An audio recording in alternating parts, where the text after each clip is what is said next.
chanson ya liboso nzembo ya liboso ya Karine Mokonzi oyo asala hommage ya DJ Arafat ekomaki na 780 000 donc plus 78 000 oyo eza na mokolo lelo na kanisa bino moko bomoni ekomi na ba 900 et quelques mille.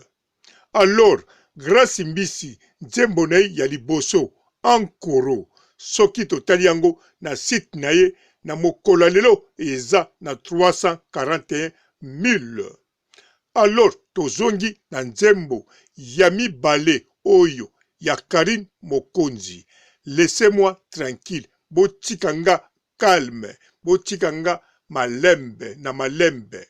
Alors esali na mokolo lelo 723 000.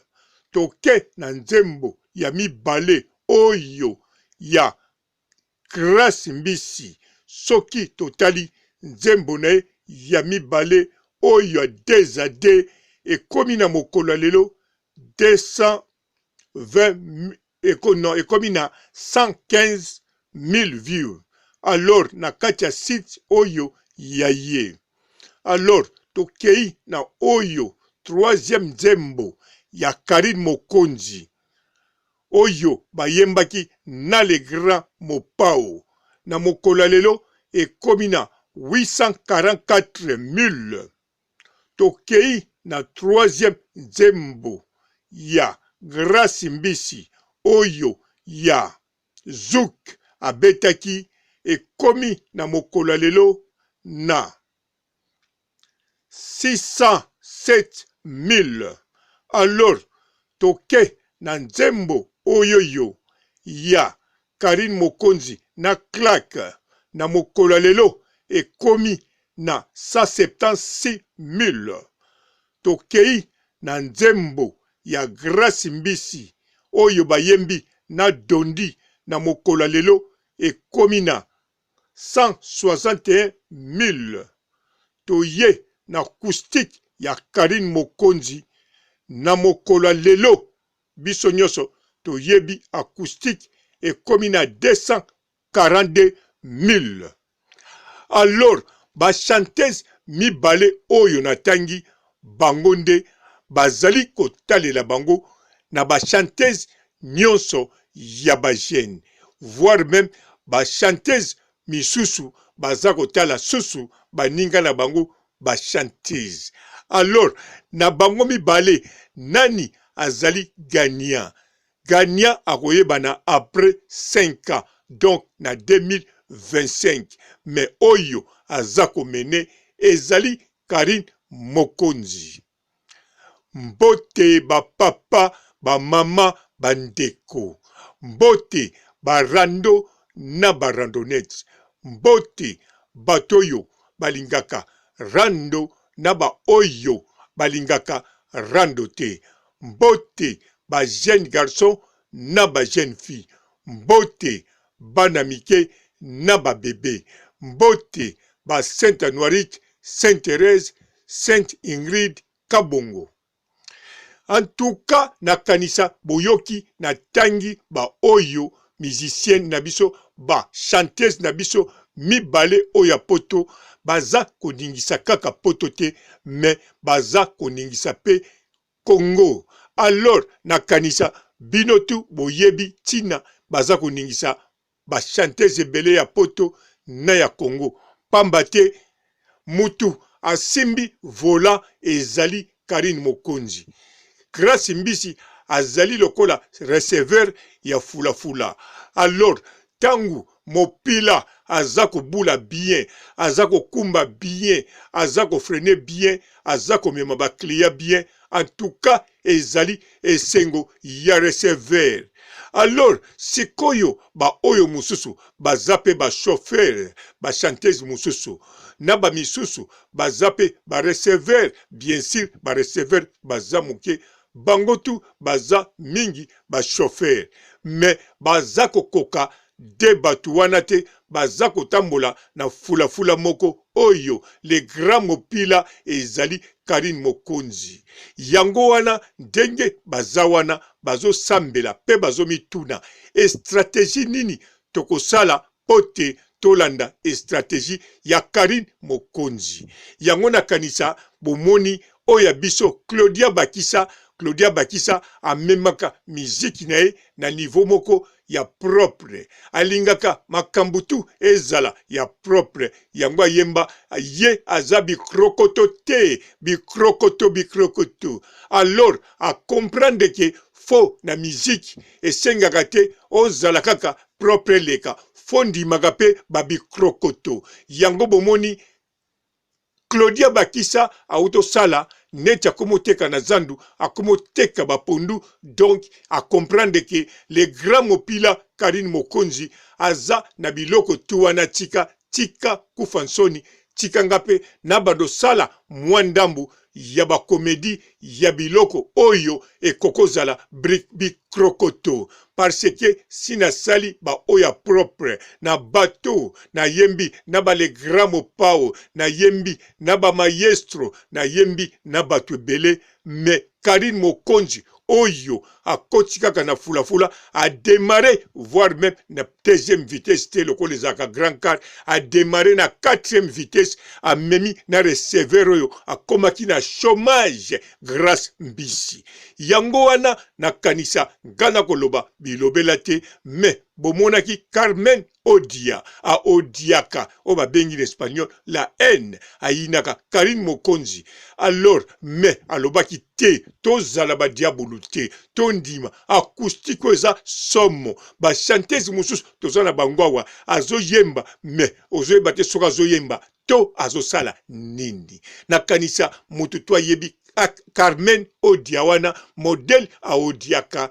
Karine Mokonzi donc modèle aina Karine Mokonzi mais sikoyo abimisi alobi likambu pe alobi bazala bandoki te alors soki ennemi aza kokumisa bongo asengi journaliste tozala bandoki te eza maseki te soki ba Claudia Bakisa bandimi basala ba aventure basala ba comédie basala ba scène ya théâtre bakitisa na niveau ya bikrokoto o ya yemba mais foko yebaki ezali matata yango tangu na tangi ba chanson oyo ya ba chanteuse oyo na ba view ezali pona ko comparer te ezali pona expliquer que baza na force bien sûr eza na moko wana biso tuto yebi ezali Karine Mokonzi. Alors, receveur tokoki ko niye te, posoki receveur ayebi ko teka batikete, ayebi ko kanga porti te, en tout cas, fula oya bango mibale eko kendepe bien te. Bien sûr, chauffeur akoko bula pe yemoko apusi akangi frein akotisi batu, mais receveur ye sans chauffeur akokate. Donc, grâce mbisi, sans Karine Mokonzi, en tout cas, akobangisa chanteuse moko ya poto te akobangisa chanteuse moko ya Afrique te d'avance ye bazo bangete parce que aza receveur mais Karine Mokonzi oui aza chauffeur mutu donc ye baza kobanga ye mutu ya train en plus train ya pamba te oyo ya haute technologie yango wana ndenge ezaboye oyo ya Karine Mokonzi na grâce mbisi na lobi Karine Mokonzi aza komene parce que nanu bakokise 5 te eza kosenga expérience akende musika donc eza kosenga expérience à maîtriser makambo tout bien sûr aza kokende kitoko mais aza na makambo ebele oyo ekotinda akanga makambo ebele na facilité pe azala posé akoma ko vivre na musique. Alors, grâce mbisi pe ayebi idéologie wana. Ayebi ke receveur pe soki aza receveur akoki un jour kosomba pe voiture na ye pe ayebi ke faut en profiter tangu le grand mopila Karine Mokonzi ayebi kopusa. Yango ngana pesa grâce mbisi conseil. Na loba grâce mbisi modèle na monelaka yo na modèle osalaka promo na yo soki obeti zuki na zuki tosali album moko 8 chansons zuki na zuki sima oye tikali soki 4 chansons otie soukous ou bien biloko nini en tout cas okosala impact mais grâce mbisi almonaki maloba nanga eza yango te parce que naza chanteur te aza na raison problème eza te mais nakanisa na banzembune nyonso bomoni oyo ezomene eza toujours zuki oyo abetaki yango moto ekomi na ba 600 et quelques mille oyo pe babetaki na dondi eza kokende nango bien parce que ekangami toujours na Karine Mokonzi mais faut koyeba eza pe nzembo ya nani ya oyo babengi Dondi le King mais zouk ezali eloko moko ada eza ya Grace Mbisi te mais zouk en tout cas soki Grace Mbisi asimbi zouk ezala na lingala ezala na français to na kikongo ou bien na swahili na kosa bino te Grace Mbisi akovandisa makambo na zouk alors Karine Mokonzi ye ba rythme akokobeta en tout cas pour le moment na yebite parce que kobanda na oyo ya Arafat en tout cas et betaka kitoko toke na chanson nanga préféré bien sûr ba nyonso eza kitoko menga laissez-moi tranquille en tout cas ndenge na lelango na ndenge ya kosakana te alors tolongwe kuna tokoti acoustique wana en tout cas abetiango kitoko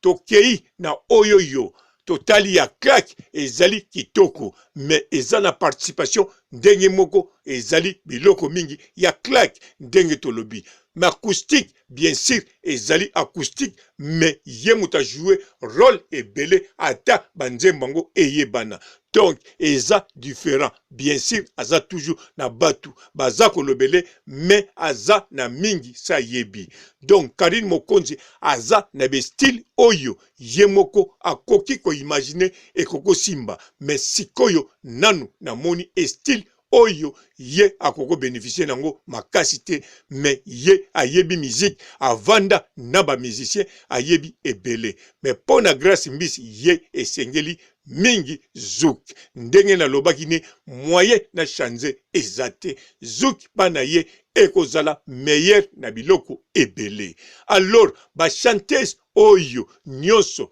batikali bobanga te ezali ezali place eza pona bino nyonso boza na tina te bobima ba le deuxième bokoko bima même ba le troisième ba le 10e ou bien et boza na tina te bozwa 90% bokoki kozwa ba 54 ba 53 ndenge ezalaka kaka n'examen d'état pourvu que bokozwa bomitungisa te na le premier oya bino akokozala na pour le moment ndenge tozomona Karine Mokonzi parce que ye azozwa 90% pe atiki Grace Mbisi na 60% bino boza na ba 40 ba 30 ba 20 soki bomoninga na lobi bien te foko kende kotuna Carmen Odia yepe avanda na monde musique akoklase bino kitoko kolekanga ponga na lobi yango kaka ndengwana mbangu pote na pesa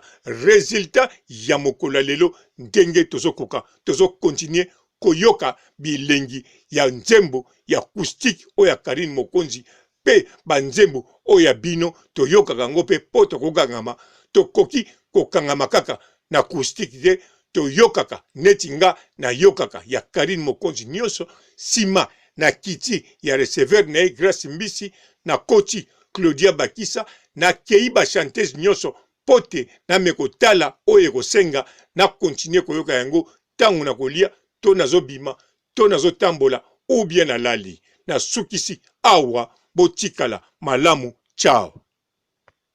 Bonjour fidèles internautes de www.elengiakomba TV. Bonjour, bonsoir, balandi nyonso ya Elengi ya Komba. Congolaise TV.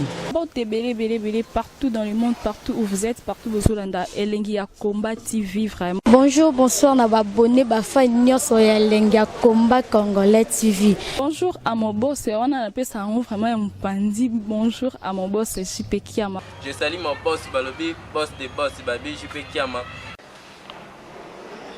Bonjour, na bakalina kelenge ya combat, Congolais TV, vraiment, ngamo la zana, chaîne de kitoko, ya boss na so jipe kia mataka e boss de boss ya nyama ya danger. Donc ba samta longola zaki. Ya boss na biso jipe kia ma, nzambe na ngai. Ba boss bazali ba boss bazali. Jipe kia ma, le boss des boss. Napesi d'abord bonjour te ba mbote belé na mo boss JP Kiama wana na kozangisa ote donc na ko leka te sana napesa mo boss JP Kiama boss des boss. Mbote belé partout dans le monde, partout où vous êtes, partout vous Zolanda Elengi ya Combat TV vraiment. Bonjour, bonsoir na ba abonné ba fan nyonso ya Elengi ya Combat Congolais TV. Bonjour à mon boss, on a appelé ça vraiment un pandi. Bonjour à mon boss JP Kiama. Je salue mon boss Balobi, boss des boss Babi JP Kiama. Bonjour, na bakalina kelenge ya combat, Congolais TV, vraiment, ngamo la zana, chaîne de kitoko, ya boss na so jipe kia mataka e boss de boss ya nyama ya danger. Donc ba samta longola zaki. Ya boss na biso jipe kia ma, nzambe na ngai. Ba boss bazali ba boss bazali. JP Kiama, le boss des boss. Napesi d'abord bonjour te ba mbote belé na mo boss JP Kiama wana na kozangisa ote donc na ko leka te sana napesa mo boss JP Kiama boss des boss.